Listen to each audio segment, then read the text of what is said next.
Two to you split ends there out of 1984, and a message to my girl. It's now 9 minutes to 8, and it's a very good morning to Dubbo Regional Mayor Matthew Dickerson. Hello. Oh, you make me feel old. I thought that song was only 20 years ago or so, but it was a bit longer than that ago.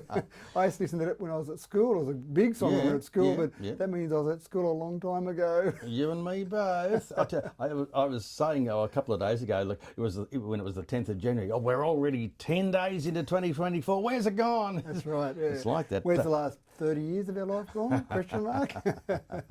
Now, Matthew, the big news, big day at Wellington yesterday, but it's a big day for the whole region when you think about it. Yeah, it is. So we were at Ungla yesterday, out on Ungla Road, or Wooloman I think was the actual area we're in, but out Ungla was the area identified for the Ungla wind farm sod turning. Now you had some pretty heavy hitters there. You had Andrew Forrest, Twiggy Forrest, most people know him as. You had Chris Bowen, who's the Minister for Energy and Climate Change, Federal Minister, that one, and of course Dougal Saunders, a local member, and the press gallery there. I don't think I've seen a bigger press gallery apart from when I've been in Parliament House when there's been an announcement happening there. Well, my brother has a package for us from the newsroom after 8:15, and he did say that the media representation was huge. Yeah, and they did very well they had some heavy hitters there, but they did very well because we were out on a little dirt track that was out off Ungla Road, so they had a lot of people there for a remote location. But that was a sod turning for the Ungla wind farm, of course, which was Squadron Energy. Squadron Energy are one of the various companies that are putting together projects around that renewable energy zone. This is great news, but more to the point, there are 37 projects in total already that I know of that are either done, finished, completed, or in various planning stages or at various construction stages.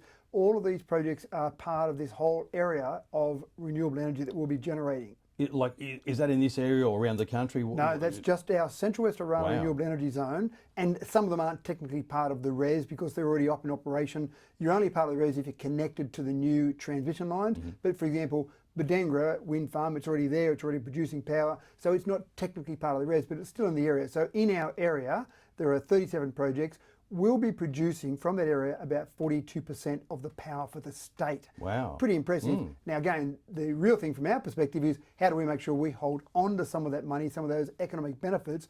We think it's great that we're providing all this power for the state, but we think our residents, in particular around Wellington, should get some benefits from that, and we've got a few ways that we can try and do that. And they would include, I think there are things like modular housing that can be, during construction and all this sort of thing, that can be reused after that. There's road improvements, that sort of thing, isn't there? And that's one of the things they talked about yesterday, is that you won't see wind turbines on the ground immediately, even though the first sod was turned yesterday. But what you will see is road improvements, because they can't bring in the equipment they need. They can't bring in these big trucks until they improve the road. So straight away, residents in that area will get a benefit. There'll be some extra traffic on the road while that's happening, but they'll also get the extra roads or road improvements. But of course, we've got the REACT Centre, which we've talked about briefly before. We've renamed that. It used to be called a REAC, but we've added the component of training to that. So REACT now stands for Renewable Energy Awareness and Career Training Centre. Right.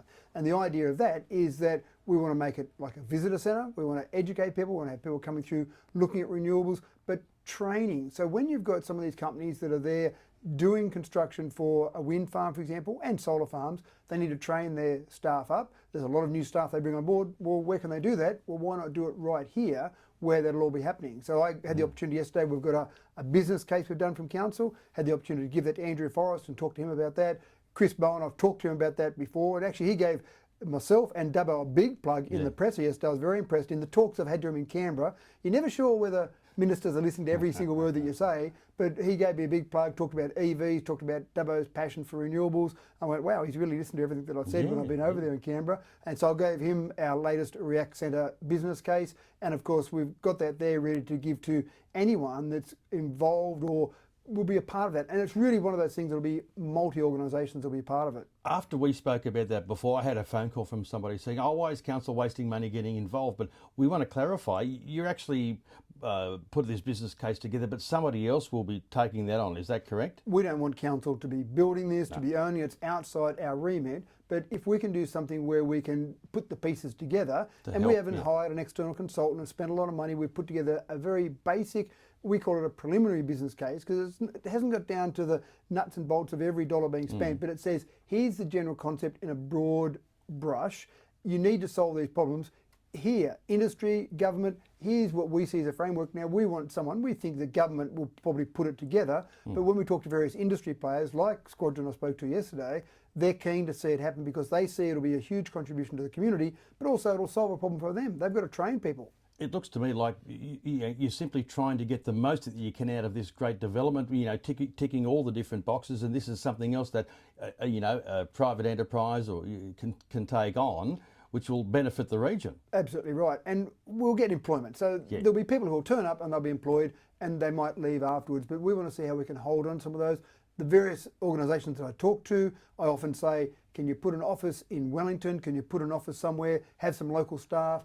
Just do something to add to that basic employment they'll have where people will be doing construction work. But to have, just imagine like the Parkes Telescope, where you've got 100,000 visitors a year.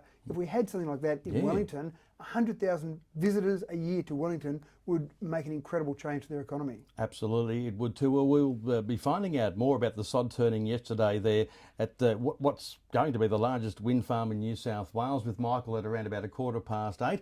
As always, Matthew Dickerson, Mayor of Dubbo Regional Council, thank you for coming in. And Happy New Year in the flesh. Thanks very much. To you, it's now 2 minutes to 8. News, sport and weather for you at 8 o'clock.